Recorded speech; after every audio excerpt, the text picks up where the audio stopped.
talk to Alex.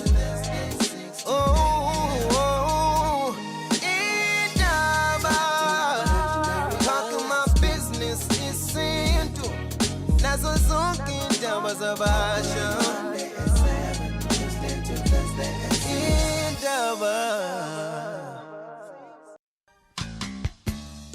Sasingena ke kwindaba yesintu, we have lolu hlelo njalo ngolwesithathu kusukela ngo7 kuya ku8. Uyakwazi ukulithola ama podcast akhona kwi-app Gagasi FM. We welcome you watching us kuyona app. Ukwazi ukubuka ne video and mawuthi sijoyina ke ku YouTube, you will have more of our previous discussions namanye siwenzayo. Mangabe uya ke kwi-app Gagasi FM. Sizokhuluma la ngezinto nje eziningi ezivama ukuthi zenzeke but ungazi ukuthi kwenzekani. Yabona nje kulesi sikhathi sikusona like I say izinto ziyisheshe ichithwe ngenxa ukuthi kuthiwa isintu sithi no about that. Uthola ukuthi kanti that's not i-context yakhona ebambeke ngendlela. People abanayo even incazelo yokuthi kungani isintu singakuvumi lokho, so okunye uthola ukuthi kwayona ke lento that is being dismissed. Into ebekade yenziwa madala but ngenxa yokuthi sekwashintsha indlela okwenziwa ngayo uzwa abantu begxeka bethi isintu ke asikuvumi. An example would be indlela nje ezahlukene zokuthola umntwana, one of which lokho kubizwa nge-surrogacy. Yini leyo? And before sikhulume nanokuthi isintu sithini about this and nangu udokotela nomcebo Mthembu uzosichazela ukuthi kusekhulunywa ngani makhulunywa ngalokho so that you understand, then bese sobheka ukuthi isintu simi kuphi la. Listen to this. I-surrogacy isimo lapho owesifazane obizwa nge-surrogate evuma ukuthwala ingane eswini sakhe azayizali leyo ngane kodwa eyithwalela abanye abantu okuyibona abazoba ngabazali baleyo ngane uma yena eseyizalile. Kunenhlobo ezimbili. Eyokuqala ilapho khona kusetshenziswa iqanda lakhe lo okuyena ozoyithwala ingane kanye nesperm sikayise wengane, okusho ukuthi uthwala ingane yalowo muntu naye kodwa leyo ngane izoba ingane yalabo bantu bobabili avumelene nabo ukuthi uzobanikeza leyo ngane. Okwesibili ilapho kusetshenziswa khona iqanda lika mama lo okuyena ozoba umama wengane kanye nobaba lo ozoba ubaba wengane uma lo sisi eseyizele leyo ngane. Okay. Sithini ke isintu about this. To help us discuss le ndaba and ethinta ama rights nanesimo somuntu wesifazane esiku August. Let's discuss it with udokotela uBathini Mbatha, president we South African Traditional Healers Institute. Dr. Mbatha sikumukela Gagasini. Ngibingelele Alex, ngibingelele no producer ohlelo, ngibingelele no Makhosi Mnikati. No, siyabonga kakhulu ke kumthiya. We also have Makhosi Phumzile Dlomo, nayo cultural experts and isangoma as well. Siyakumukela Makhosi. Siyabulela kubo bonke abalaleli, ngibongelele nakwena Alex no producer nabo bonke abakhona la studio. Yes, and asinibonga kakhulu. Since we were given lama awards, we have to thank you as contributors lolu hlelo as well ngokusinikeza ulwazi lwenu nokukhanyisela isizwe and sihlabene nje nani nibe nomthelela. Siyabonga kakhulu mthiya. Siyabonga. Yeah. Mhlawumbe siqale la athi nangidokotela echaza ngizoqala nje kuwena lana Makhosi Mnikati ngokwesintu lento ingahlaziwa ngendlela ezehlukahlukene. Nansi couple isizame zonke indlela zokuthi ithole umntwana but akwenzeki and the last resort yona le isintu simiphi lapho? Sohlaza lento ye-surrogacy moyibuyisela esintwini kwakudala kwakuyinto eyayenzeke le. Kodwa ukwenzeka kwayo kwakuba ukuthi imndeni ihlala phansi akuthathwa umuntu mhlawumbe oyistranger nongazukwaziwa njenga nami nje mhlawumbe sengiganile sengiyahamba lapha ngiyafika ngibathola abantwana bese kuthiwa kuthathwe ke mhlawumbe udade wethu noma umyeni wami ambathe nodade wethu ukuze kukhiqizeke ingane la ekhaya kuphithizele endlini. Yes. Lento ke manje yenzeka ngendlela yokuthi isintu sithi umndeni wonke uyazi plus lengane vele izophuma komalume abayibona bona ayu noma ubani ayu mngani njengoba kwenzeka kwe-surrogate ukuthi kwi-surrogacy ukuthi kuba kungabi noma ubani. Okay. Yes. All right, so ngikuzwa uthi akuyona into entsha into ebiyenziwa but ibinikezwa leyo respect yokuthi i-keep well within the family. Yes. Ngizwe ususho ukuthi ngeke kuze kube inoma ubani yini singasho sithi kungaba imfihlo abantu bendawo bangagcina bengayazanga noma iyakhulunywa kwazakale nje ekutheni yena udlomo kodwa uyise mba yilo.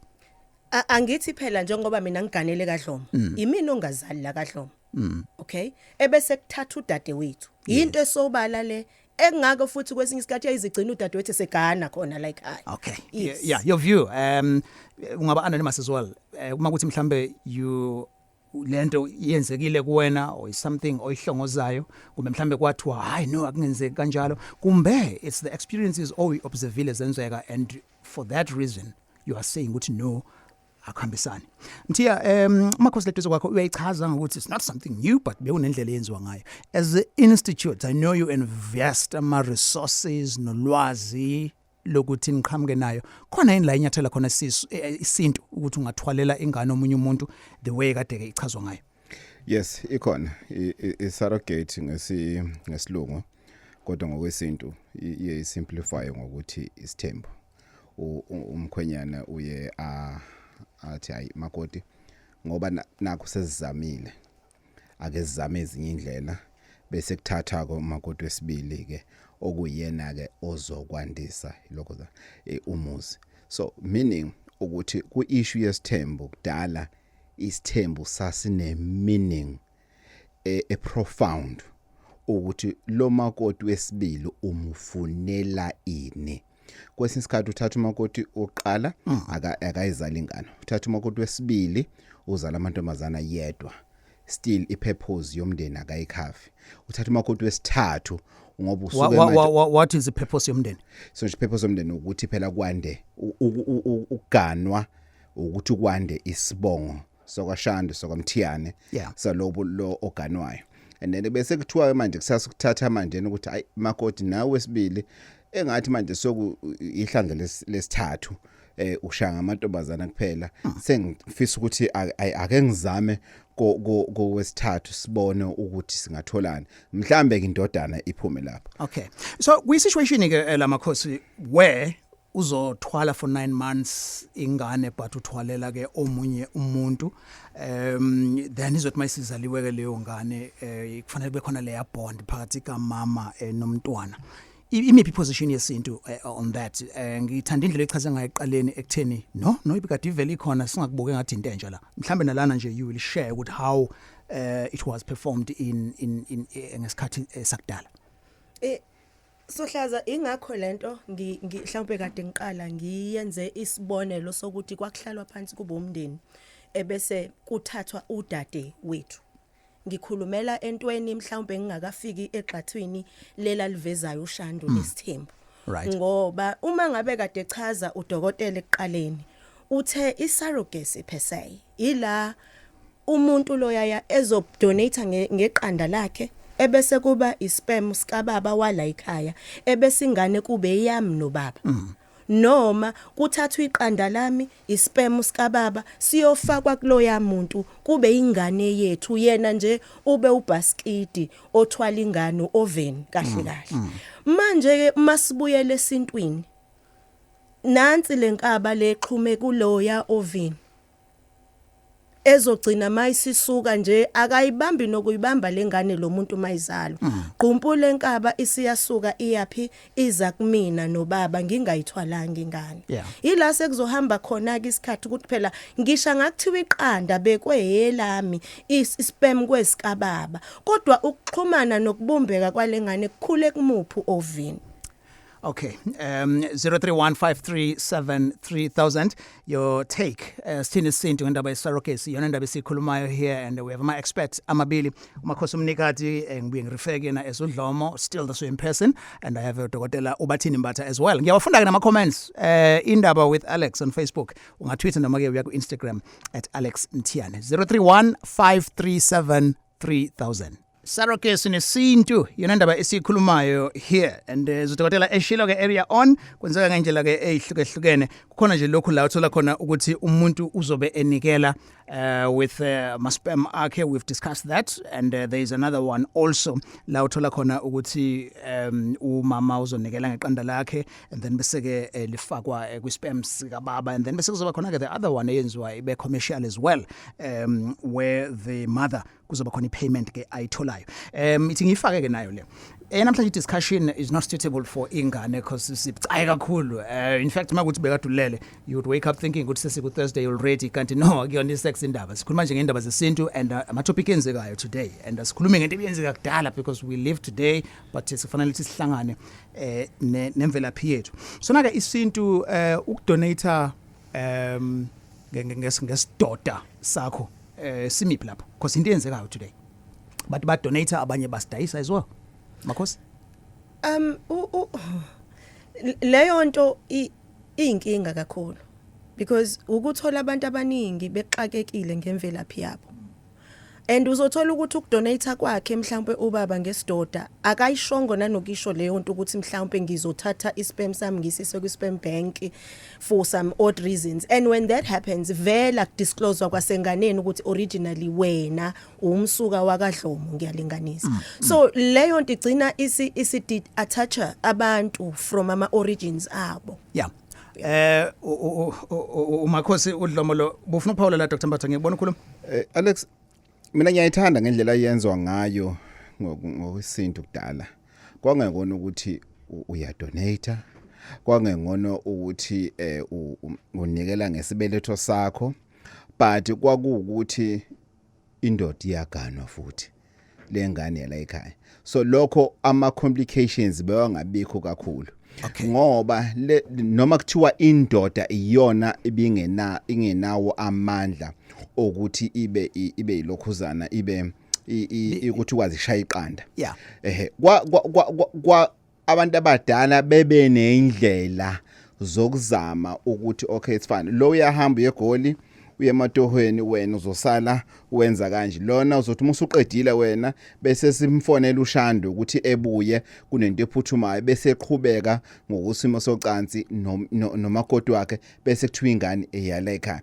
Ngiyayithanda lento le Alex ngoba egcineni bengingekhona ukuthi ubani donate ngesidoda ubani and again Alex kancane ngathanda futhi lento siyibheke ngokwesimo se-adoption. If we were to use that word adoption. Yes, which is kwakudala i-adoption yayikhona.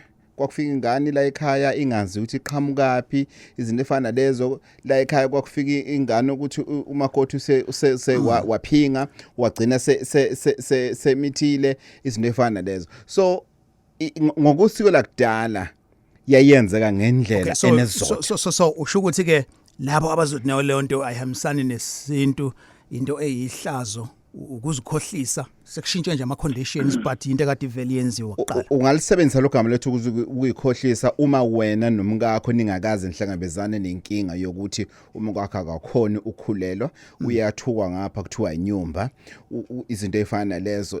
So wena ungayibiza ngokuthi into ilokhuzana inohlazo but uma usubhekane nalokho ufuna ukufihla uhlazo lwenu ngoba usungazi ukuthi wena unenkinga noma umkakho. 0315373000 ngizothatha usibonele Khumalo calling us from Mgababa. Siyakumukela Gagasini sibonele. Sanibona baba Mthiyane mbingelele nabutonisha studio. Ngisengithi happy women's month. Yeah, wamfela sesho njalo nathi sengimukela Ntonga. Hayi lamba phambili baba Mthiyane uhlo lapha number 1. Siyabonga kakhulu Mtonga. Yeah, ngicela ukubuza nje umthane nje umbuzo oyiwanda. Ngokubuka kwami ngeMcDonatiwe uyichaze kahle lapho uyichane kahle lapho ubabambatha. Hayi uyichaze kahle uyayithanda le ndlela kwenziwa ngayo kwesinto. Hayi impela kakhulu nami ngihamba nayo. Ngicela ukubuza lapha umthiyane uthambezeki yini lapho mase ke donatiwe kanjalo kube nokuhlangana kwamagazi. Ebese ngikubuza ukuthi umuntu wasekhaya mhlambe ke umkhwenyana nangu uthatha umuntu wasekhaya ngoba usuke eshadile umkhwenyana nangu ke udade wabo kamakoti yena usuke engakakhishwa lo sibani usuke engakakhishwa ngabe ke ngokwegazi kuyavuma yini ithongo ngoba phela usekhishiwe lowesifazane lo dadewabo wamakoti usuke engakhishiwe uma kanjani isimene esinjalo baba Mthiyane? Okay, Dinango. Yes. Ngiyawuthanda umbuzo wakho bhuti. Ingakho kade ngithi ngisazongenisa ekutheni ukubizwa kwakhe kwakuhlala phansi umndeni. Before ba engage abahlangani ngemuva kweminyanga evalekile abantshontshani kuhlala phansi umndeni kuvume kwayena umakoti wakhe. Ingakho ke manje kuze kugcine kufika kule step kade sisho baba umbatha ukuthi ugcine segana lo muntu sekwenzeka isithembu. Uyayibona lonto. So lo muntu uze end up vele setheliwe ngenyongo yala ekhaya uma sezele lengane. Uyayizwa leyo mntungu? Hayi, ngiyazwakala baba Mthiyane. Okay. Sure. 0315373000 ngizothatha nje uzakhe Mnguni eNanda. Siyakumukela gagasini zakhe. Yebo baba njani? Siyaphila kunjani kuwena? Ngiyaphila baba, ngiyaphila. Yes. Cha, mina bengifisa ukuphawula la gameni lokuthi indlela okwenzeka ngayo. Uthe udadewethu uthe usisi lo munye kuye kunesekucelwe intombazana mhlambe udade wamakoti makuthi uba umakoti nomkhwenyana abanayo. Yes. Kodwa kuyaye kumakoti othi ngoba angitholanga abantwana la ekhaya kumkhwenyana wakhe ngicela uthande nanga udadewethu azongizalela la ekhaya. Okusho ukuthi makuMamkhize ngeniswe endlini kaMamkhize, yabo. Oride uma umakoti yena mhlambe ukuthi umakoti kube uyena ocelayo ukuthi cha ngokuthi ngigana mina ngathwalela ihansi ingane kaMalume isigubhu. Yes. Ngicela ke emkhwenyana wami ungithathele yona ifamily yami. Yes.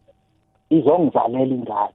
Uma lesizele leyo ngane kusuke kungayona eyalo umakoti sibili. Leyo ngane yalo wamakoti uqala. Noma ngabe sekuhlukana imisi leyo ngane isuka ingalo wamakoti uqala. Noma igana noma ngabe yenzani. Hayi bisabinaka abakanina. Ngila nalo wamama wayo lo wa. Okay. Yeah.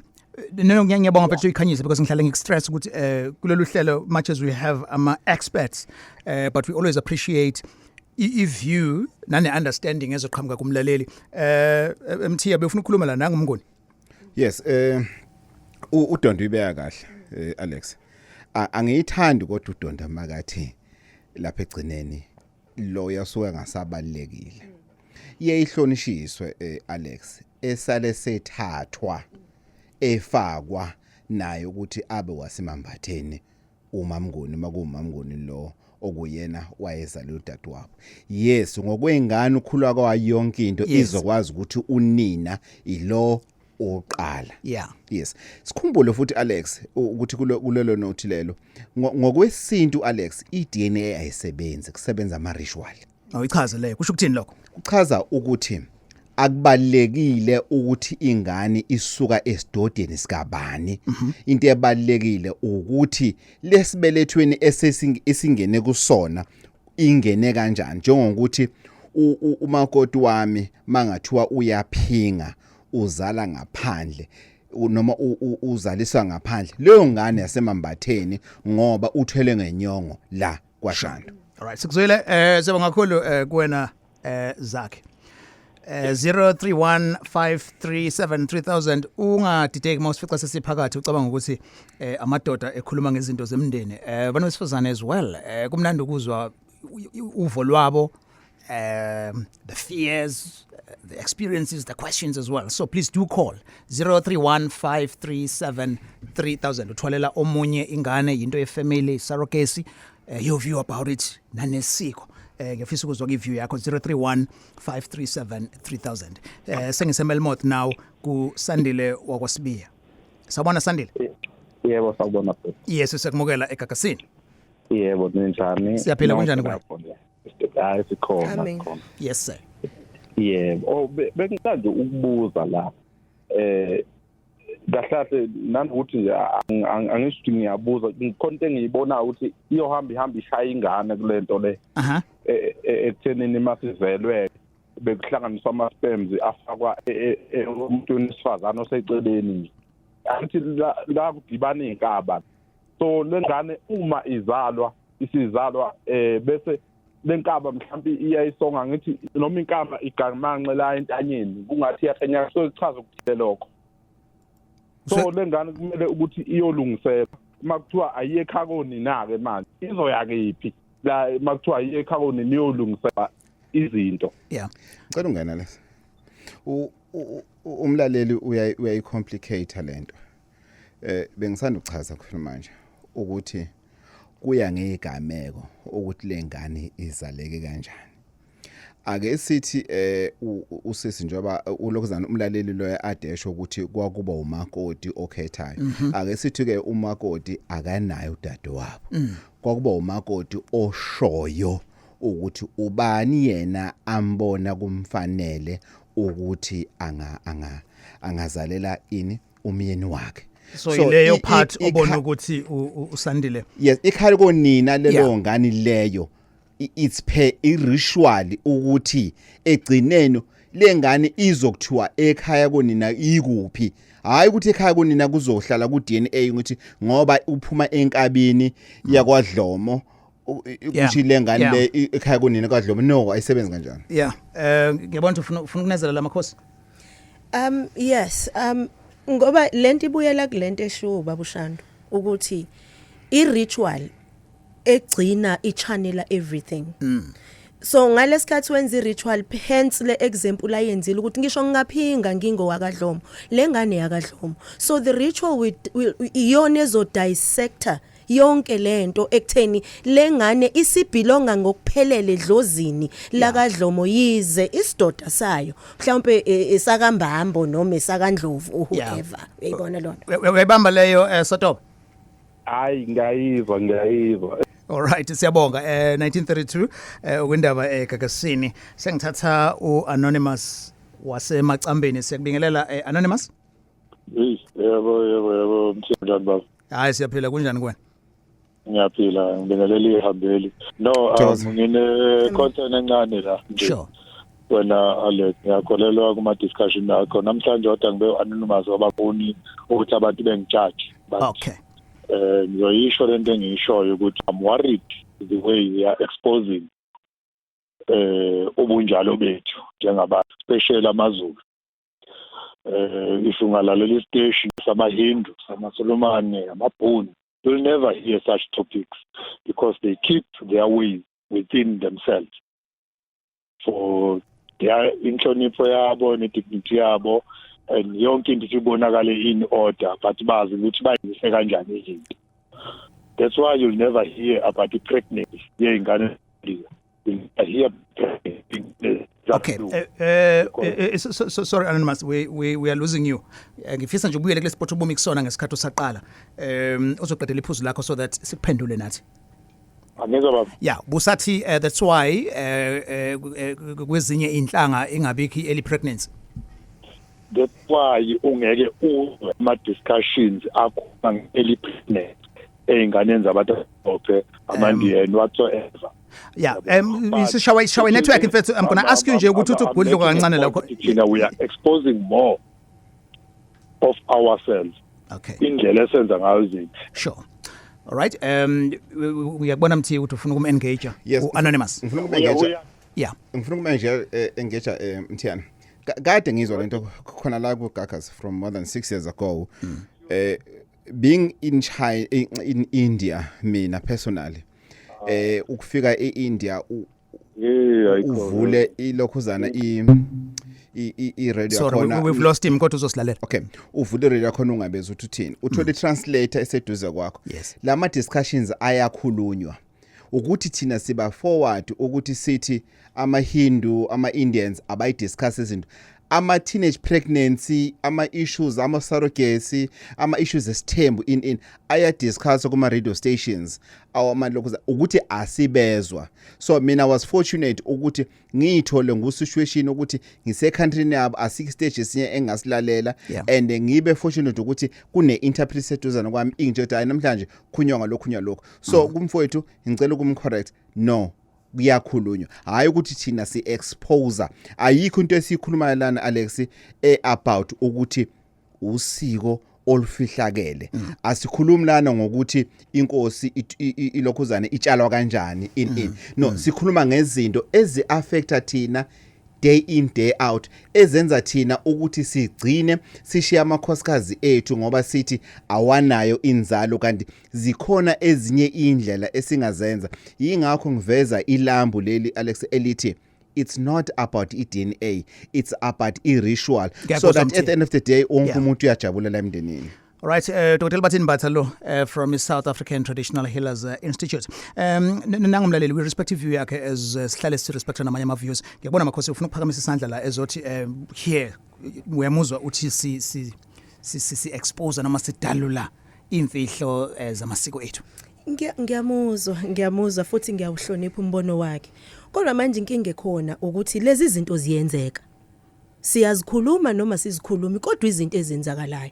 And isikhumbula ukuthi manje impilo isikwe esinye isigaba la izinto eziningi sezenzeka ngosiko lwaphesheya ngizosho njalo noma lezinye inhlanga inqwaba yabantu especially kulezi ingane ezikhulayo sezenza izinto ngesingisi o-surrogacy nani ama options abanawo so they need to understand ukuthi mekukhulunywa nge-surrogacy irelate kanjani emntwini bakho umuntu. It's not about exposing ilokhu njani iqiniso likhona. Right, makhosi uphumzile Dlomo. Sikhuluma nge-surrogacy here nanokuthi isintu simi kuphi kuyona from the start of the conversation yethu we are learning ukuthi akuyona into entsha. And on this show igama elithi lento ilona ihlazo has been expressed and there was a view also ethi ungajaja from a distance until ku situation yabantu abangeke bayithole ingane yet we have these options. And again ukubaleka komndeni ukuthi lento yenziwa ukuze kuachieve ini. Your questions, your views as well. 031-537-3000. Lo hlelo ke zolithola ivideo yalo as uyibuka kwi-app Gagasi FM. Nama comments khona sithola even ama topics for future discussions kuyona this videos uyithola kwi-app nakhona ku YouTube. My guest is umakhosi uDlomo kanye ke noDokotela Umbatha. Yiyo le indaba eGagasini. Ngizofuna nje nama comments avelayo kubalaleli. Ngizolifihla nje igama lakhe eliphelele uGugu ubhala uthi ngicela ukuxoxa istory sami abazali bami bashada ngo1957 abangayithola ingane iminyaka ewu23 kwakungekuhle emndenini but baqhubeka nempilo ubaba kodwa kazange asithathe isithembu instead udadewabo kaMama owayengashadanga enezingane eziwu7 abafana bawu6 nentombazane wanika umama le yentombazane yakhuliswa uyena kuthe ngonyaka ka24 emshadweni umama walungisa okwedlozi kwakungalungile mase ngiyavela kusho ukuthi wazaleka so ngingathi ke before singene kule ndaba ne-adoption ngesaba kumele ukuthi uqale ulungise izinto and then bese kuzoba horse fire what about i-adoption ke njengenye indlela yokuthola umntwana uvele unabo kwenziwani ke muzo adopt ingane esibedlela or orphanage process yakhona uma uyiqhathanisa nale ihamba kanjani we hear you. And then bese kuzoba khona another view and then umboma blessing uma sekuba khona ungaboni ngasolinye nalona okade ethwele isisu agcine ngasafuni nengane kwenzekani noma kunamaphepha kumele ukuthi asayinwe that's a question ezophendulo. And then bese kuzothi ke uThabang McCarthy lo muntu othwalelwe ingane ithwalwa omunye umuntu wesifazane angeke azayithande njengomuntu oyithwale for 9 months. Kuzofana nokuthi uyithathe eintandaneni leyo ngane ingane engakaze ivundle kwesakho isibeletho ngeke uyithande njengengane owayikhulelwa for 9 months. Siqale kuwena makhosi nama views abalaleli. Yeah ngiyawezwa Sohlaza yabona ngicela nje ukugxila kakhulu kulo ingqondo yami evene athetha kuye leyo ukuthi ingane ngeke uyithande ngoba ene ayizalwanga uwe ayilalanga esweni sakho. Into yami ithi uma ngabe ngizohlala phansi nomyeni wami bese ngithi ngoba umntwana asimtholi imini ophuma nale suggestion ukuthi asithola umuntu ozosilekelela because nginenhlungu yokuthi ingane ngiyithola ngibone emancane amathuba ukuthi ngingarejecta leyo ngane ngoba nakho ungayitholanga for 9 months. Exactly. All right. And then leyo ukuthi what if usukwenzile lokho later on niqhubeke nithola abantwana kanti bekuyizinto zedlo sebengalungisiwe. Definitely kuyenzeka lokho Alex, ethola ukuthi umuntu unabantu abadala unemimoya kunezinto zomsamo engalungisiwe ngoba imimoya Alex iyazivala isibeletho, imimoya iyayivala inzalo from umuntu wesilisa ukuthi agcina angabatholanga abantwana bese mase kulungisile lokho bese abathola. Ingakho kubalekile Alex ukuthi abantu abashadile noma ikhapule eshadile before ingena to any option ayithole kahle kahle ukuthi imbangela yokuthi bangabathola abantwana yini. Okay, and le paperwork no le paperwork ayisangene esintwini. Yes kuye kwenzeka ukuthi umuntu ashintshe umqondo. Yingakho umakhosi umnikati Dloma bekathi lento lena ifuneka ukuthi ikhulunywe emva kwesicapha ngoba miyikhulunywe emva kwesicapha lo kulula ukuthi ashintshe umqondo kodwa miyikhulunywa ihlala phansi nabantu abadala abamkanje ubomvu kulezi ingxoxo akulula ukuthi umuntu ashintshe umqondo. Iyona ke paperwork yesintu ke leyo. Sure. Ngithatha anonymous from Somerset Park. No. Yes, anonymous. Hello Alex. Sure, kunjani Savannah Park? Njani? Isikhona nathi ngeke ngisabuza ukuthi ke yini egcwele lapho kule ndawo ufuna kuyona bathika igama liyazisho kodwa. Sure. Alex, angazi ngasizala kunomntwana engimaziyo ozaleke ngalolu hlobo obaba nomama bayichazayo kwaxoxa abazali ngoba umama omdala wengamtholi umntwana. Ecela udade wabamzalela ingane. But lengane sikhulile la ko-30s iyasala kubuka baba yasala nalomama oshade ngobaba vele ongudade wabuka mawakhe but izinto zalengane azilungi totally. Isike yagula ngisho nangekhaya ngoba manje kuthiwa ayiphinde emuva kubuka mama but yayizalwe kuxoxe imindeni ukuthi ngoba umama omamkhulu akamtholi umntwana umama uncane akamzali then mase yamnika yena. But manje izinto zalengane azihlangani totally. Sike yasangana iqala lasangana ikhanda enzi 30 university waze wadropa last year futhi kwaqala phansi yonke into athi uyayizama ayihlangani but indaba ikhonza ukuthi akabuyiselwe emuva komalume and nalo mama okuyena wayicelela udalelo akasayithandisisi kahle usethanda lezo uyena ikade ihambe ezithola ngaphandle le kadadewabo manje yona ngathi akasayithandisisi ke manje usenokuyibandlulula manje kuphuma ukuthi uyena ibambela izinto lengane and ubabwayo ke manje oyizali sewashona. Ilungiswa kanjani lento? Ibiza ukuthi umama akabe neqiniso ngoba ube yingxenye yalesi sivumelwano kusukela eqaleni ngoba mase kuzofika la kwayena i-rejecta khona that is wrong number 1. Number 2 kwakufanele kwangalesi sikhathi kuhlalwa phansi kuvunyelwana ngalento ebese iyabikwa lento emsamo ukuthi ke nangu sibanibani kuzokwenzeka kanje uma isitholwa futhi ingane yenzelwe ama rituals ngokufanelekile ngokuqhubeka kwesikhathi so that kuzo avoidwa zonke lezi zinto like yona imbeleko yakomalume iyayidinga lengane lempeleko yakomalume kwakufanele lento yenzeke eqaleni ngoba vele kwakwazeka ukuthi kune split between uma nomamncane okuthi lengane uzoyipha mina so lembeleko ayiphume as early as possible to give lengane iphawula komalume from the onset. So isangalungiseka ngaleyo ndlela. Isangalungiseka ngaleyo. Uyayizwa leyo anonymous?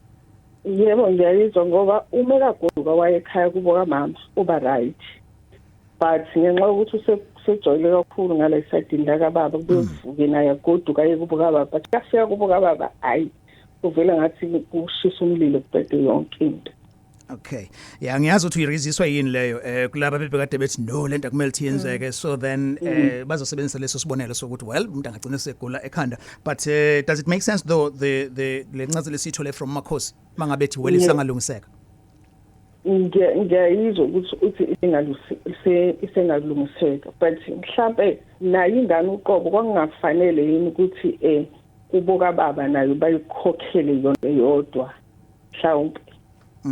Yes, kuyakubaleka lokho ukuthi ingane imfanelo iyenzelwe.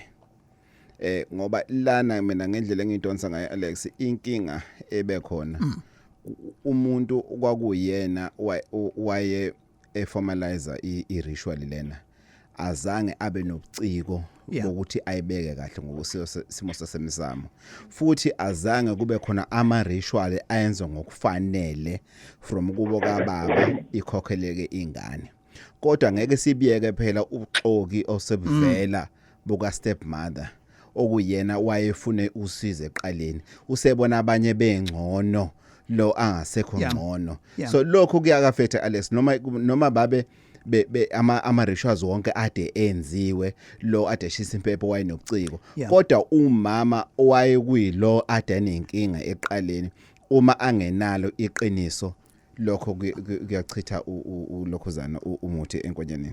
Sure. 1947 sisuke 7 aphaka siya emacambeni Mkhize. Alex. Yes, Kabazela siyakumukela. Ngizwakala kahle mfowethu. No, uzwakala kahle kakhulu. Okay, ngiyabonga ukuthi usiphatha Mkhize emacambeni kulesikhathi yadela. Cha, ngibonge lapho komakhosi kakhulu ulwazi abasicobelela kulona. Kodwa ke Alex okuphakamisa nje ukukhathazeka kancane kutheni. Ayikho into esiphoqa kakhulu ukuthi konke kwenze ngesilungu njalo fese kushele ezulwini. Sithi hayi sebenza belungu sekuyimodern sezenza ingane zethu isilungu nathi siyenza sezama ukuhumusha sathi into eyenzakala ezulwini.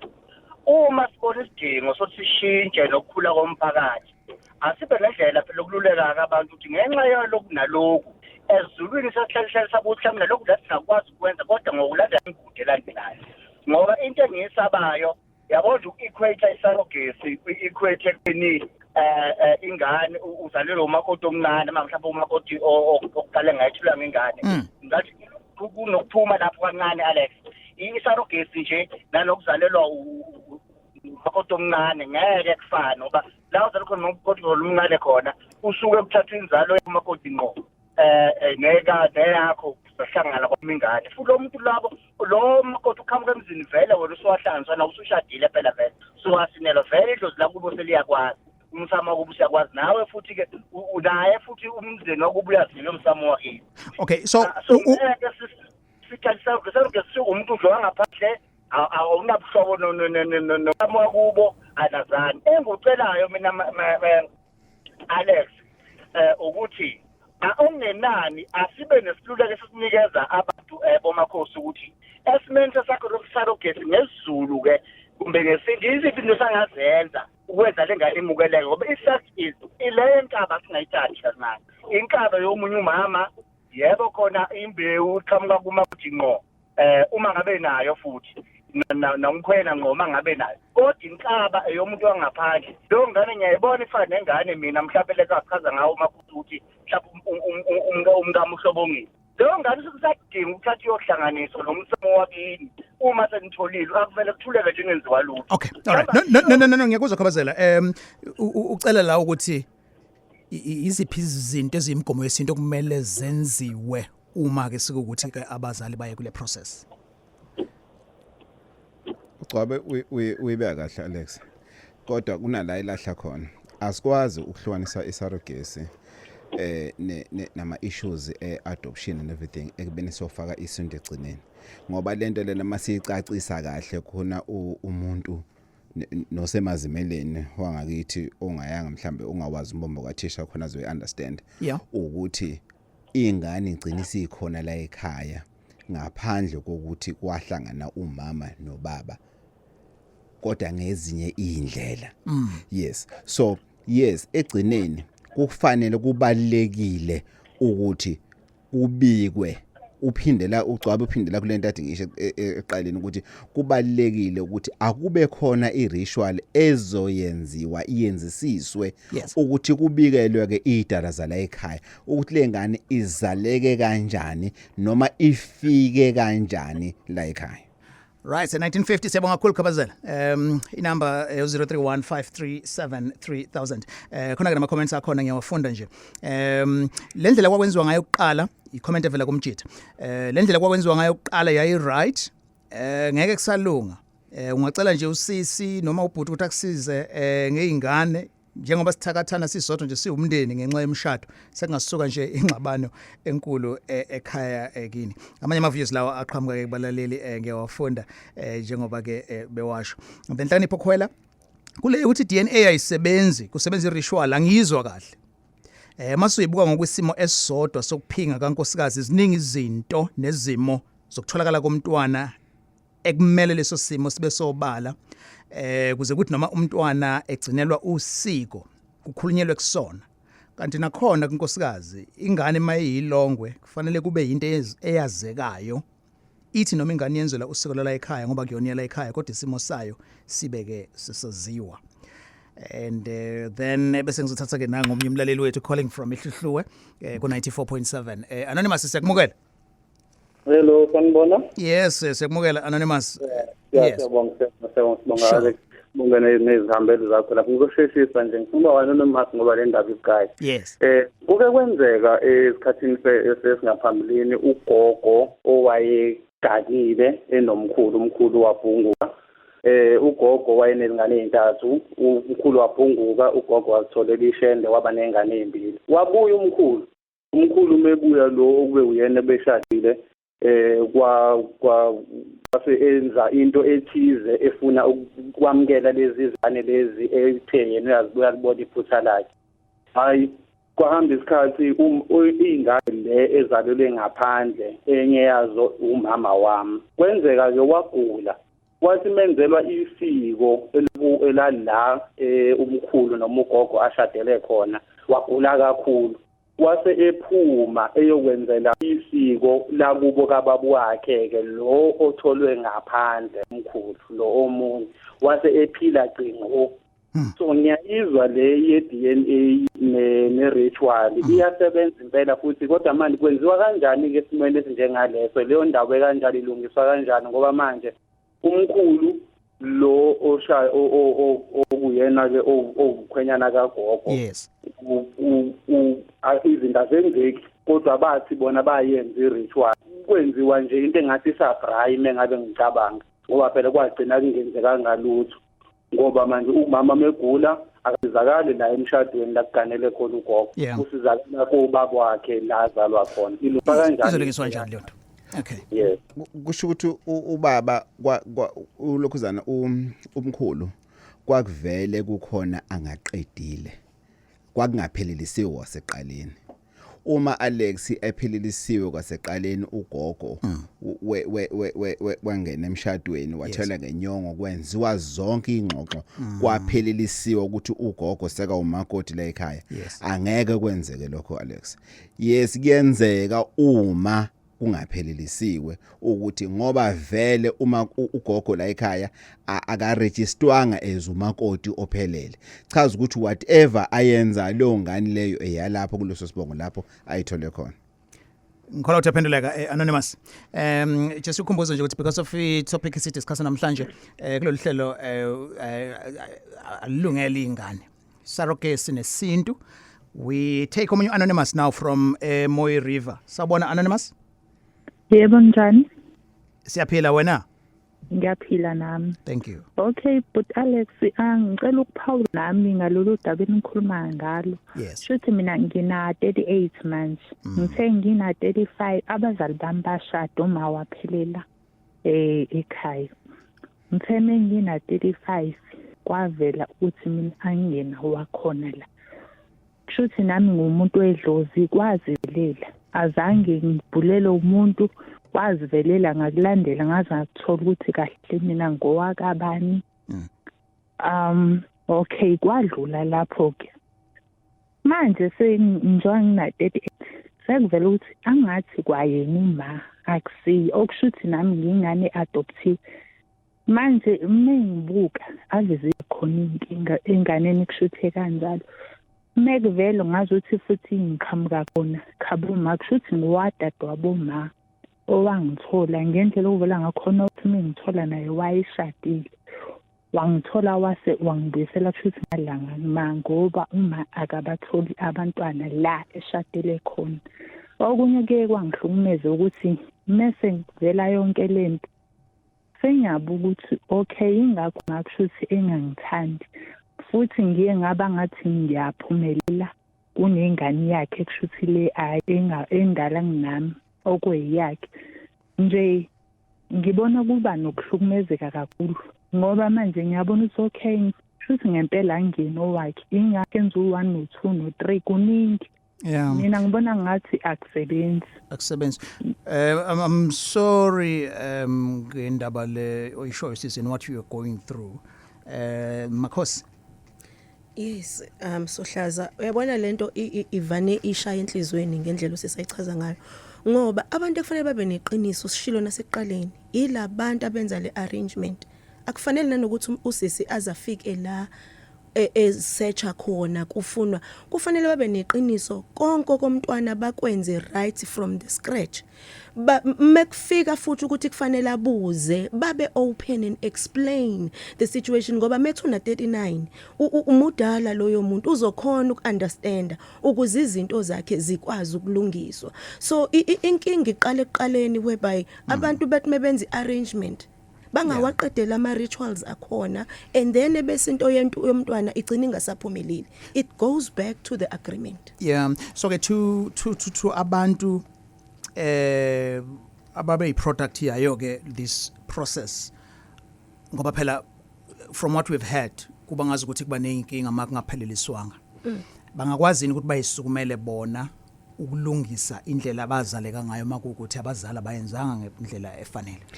The best way ukuphindela khabo mama Alex ngoba ngeke uhambe uyoyilobola esibongweni salana that you were supposedly ukuthi mhlambe ukuba ubhilonga ngakhona so indlela right hamba uyoba umlanjwana. There's nothing wrong of being umlanjwana. Okay. Yes. All right.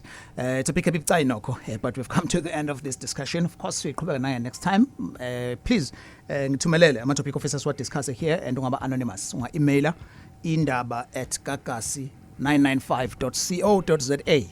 Email address leyo. Makhosi sesiqoqa nje utholakala kanjani? Makhosi uDlomo. Ngitholakala enambeni ethi 074 051 4679 ngisewilo Fountain ngasekliniki ekhalami kaSomgqi. Siyabonga kakhulu kumakhosi uphumzile Dlomo kade nathi Dr. Bathini Mbatha.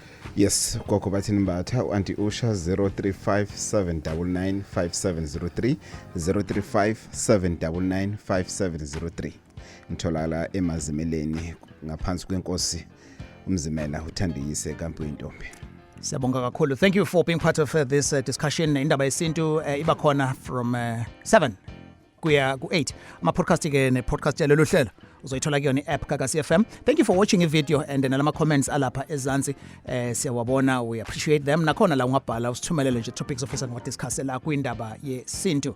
Bekade sino Dr. Bathini Mbatha kanye ke nomakhosi uphumzile Dlomo. Line on Mondays at 7. Talk to Alex. Indaba. Talking my business, Isintu.